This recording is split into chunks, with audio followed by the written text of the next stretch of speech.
அத்தியாயம் 63. அடர் பச்சை இருகத்தி பேய் 3. ஆச்சரியமாக அந்த ஐவரும் ஒரே நேரத்தில் பார்த்தனர். 4 பனிக்கம்பிகளும் அந்த பேயின் ஓட்டின் மீது மோதியதும் நொறுங்கி போயின. இதன் விளைவாக எண்ணற்ற பனித்துளிகள் காற்றில் சின்னன் சிறு இதழ்கள் போல பறந்தன. அதன் உடலில் சில வெள்ளை அடையாளங்கள் மட்டுமே எஞ்சியிருந்தன. என்ன ஒரு உறுதியான பாதுகாப்பு! மிகப்பெரிய பேய் இனங்களில் ஒன்றின் பெரிய ஆள் என்பதால் எதிர்பார்த்ததுதான்.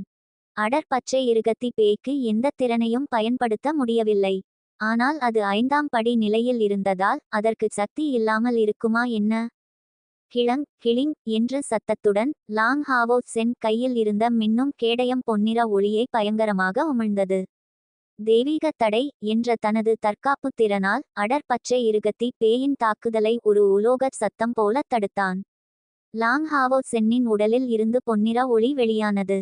அதே கணத்தில் லாங் ஹாவோ சென்னின் கண்கள் சுருங்கின. அடர் பச்சை இருகத்தி பேயின் உடலுக்கு இருந்த தாக்குதல் சக்தி அவனால் நினைத்து பார்க்க முடியாதது.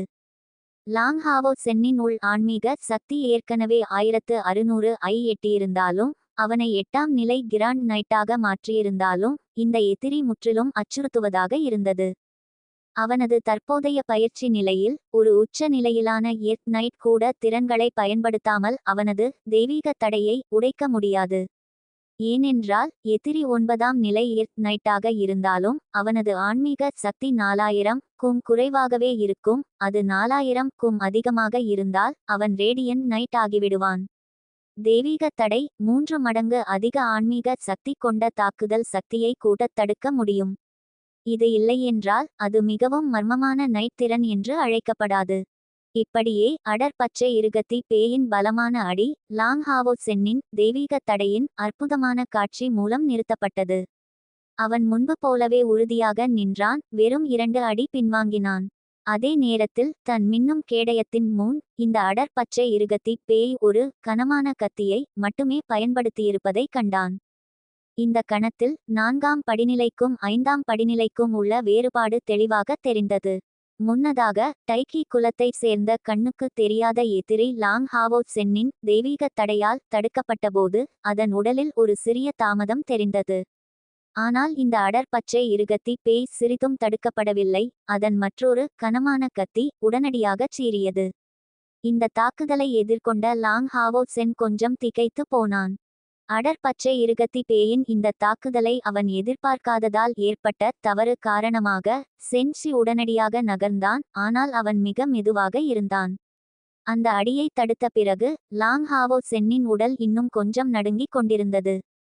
வேறு வழியில்லாமல் அவன் கையில் இருந்த ஒளி வாளை தூக்கினான். தெய்வீக தடையால் வெளியான அடர்த்தியான ஒளியின் ஆதரவை பயன்படுத்தி பிரகாசமான பழிவாங்கல் உருவானது. இது அவன் கழுத்துக்கு அருகில் வந்த கூர்மையான கத்தியின் சக்தியை எதிர்க்க உதவியது. பிங் என்ற சத்தத்துடன் அடுத்த கணத்தில் லாங் ஹாவோ சென்னின் உடல் ஒரு பீரங்கி குண்டு போல பறந்து சென்றது. அவன் 10 மீட்டர் தூரம் பறந்து சென்று தரையில் மோதினான். இந்த மிருகத்தனமான மோதலில் அவனது வலது கையின் கட்டைவிரலுக்கும் ஆள்காட்டி விரலுக்கும் இடையில் உள்ள சவ்வு கிழிந்தது போல உணர்ந்தான். அவனது ஒளிவாள் பறந்து விழுந்தது.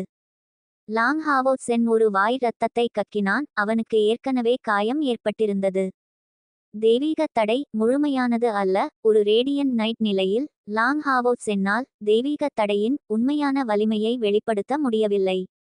இந்த அடர் பச்சை இருகத்தி பேய் போல பயங்கரமான பேயை அவன் இதற்கு முன் சந்தித்ததில்லை என்பதால் இந்த எதிரியின் தாக்குதல் சக்தி இவ்வளவு பயங்கரமானது என்று அவன் கற்பனை செய்யவே இல்லை. இருப்பினும் லாங் ஹாவோ சென் அடியை தாங்கியது எந்த பயனும் இல்லாமல் இல்லை. லாங் ஹாவோ சென் இந்த அடர் பச்சை இருகத்தி பேயால் பறந்து சென்ற அடுத்த கணத்தில் சென்சியின் கனமான கேடயம் அதன் உடலை உறுதியாக தாக்கியது.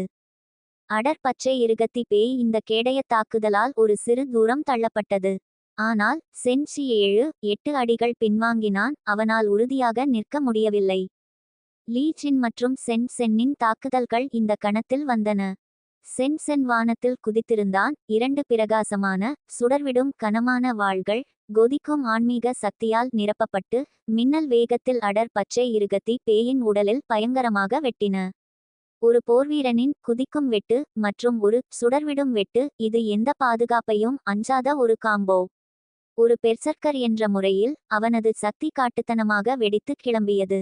பூம் என்ற சத்தத்துடன் அடர் பச்சை இருகத்தி பேய் தாக்கப்பட்டதும் அதன் உடல் கிட்டத்தட்ட உடனடியாக கீழே விழுந்தது.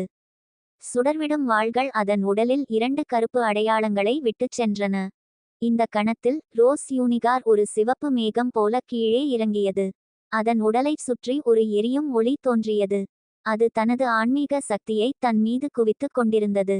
பல பிம்ப தாக்குதல் ரோஸ் யூனிகார்ஸுக்கான ஒரு உள்ளார்ந்த திறன்.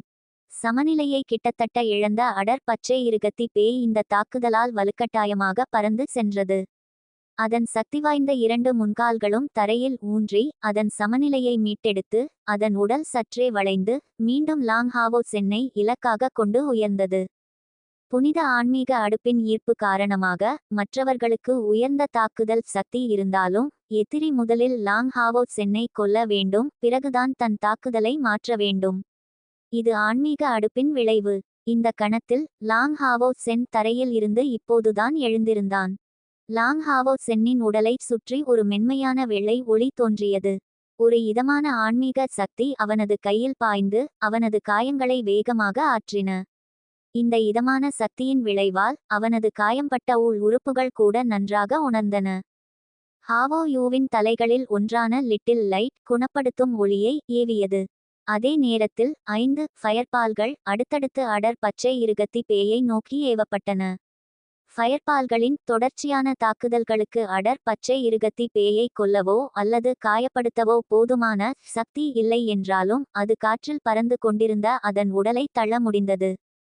ஹாவோ யூ ஏற்கனவே லாங் ஹாவோ சென்னின் பக்கம் திரும்பி தனது வலிமையான கால்களில் நின்று தன் 2 தலைகளையும் உயர்த்தி இந்த அடர் பச்சை இருகத்தி பேயை சிறிதும் பயமின்றி உற்று பார்த்தது. ஒரு தாக்குதல். லாங் ஹாவோ சென் அடர் பச்சை இருகத்தி பேய்க்காக ஒரே இடத்தில் நீண்ட நேரம் காத்திருக்கவில்லை. அவன் உடனடியாக பக்கவாட்டில் பாய்ந்தான். இந்த எதிரியைச் சமாளிக்க வேண்டுமானால் அவன் தன் தோழர்களுடன் சேர வேண்டும். பாய்ந்து செல்லும்போதே அவன் எளிதாக தன் ஒளி வாளை எடுத்தான். அடர் பச்சை இருகத்தி பேயின் உடல் மிகவும் வலிமையானது. அதைத் தொடர்ந்து தாக்கியும் எந்த பயனும் இல்லை. அதன் 4 கால்களும் தரையில் ஊன்றி இருக்க அதன் உடல் உடனடியாக வானத்தில் பாய்ந்து லாங் ஹாவோ சென்னின் மீது பாய்ந்தது. ஓ! இந்த கணத்தில்தான் ஹாவோ யூவின் 2 தலைகளும் ஒரே நேரத்தில் இந்த அடர் பச்சை இருகத்தி பேயை பார்த்து கர்ஜித்தன. அது உண்மையிலேயே விசித்திரமாக இருந்தது. எல்லா பக்கமிருந்தும் தாக்கப்பட்டபோது இந்த எதிரி சிறிதும் தடுக்கப்படவில்லை. ஆனால் லிட்டில் லைட் மற்றும் லிட்டில் ஃப்ளேம் ஆகியோரின் ஒற்றை கர்ஜனையால் அடர் பச்சை இருகத்தி பேய் ஒரு கணம் தயங்கியது. அதன் குளிர்ந்த முகம் திடீரென்று கொஞ்சம் குழப்பமடைந்தது.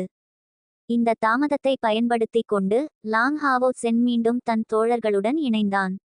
சென்சியை ஒரு முறை பார்த்துவிட்டு இருவரும் மீண்டும் தோளோடு தோள் நின்றனர். லின் ஜியாலு தனது பனிக்கம்பிகளை ஏவிய பிறகு அங்கேயே நின்று மின்னல் வேகத்தில் மற்றொரு மந்திர உச்சாடனையை தொடங்கினாள். இந்த உச்சாடனை மிக நீண்டதாக தோன்றியது.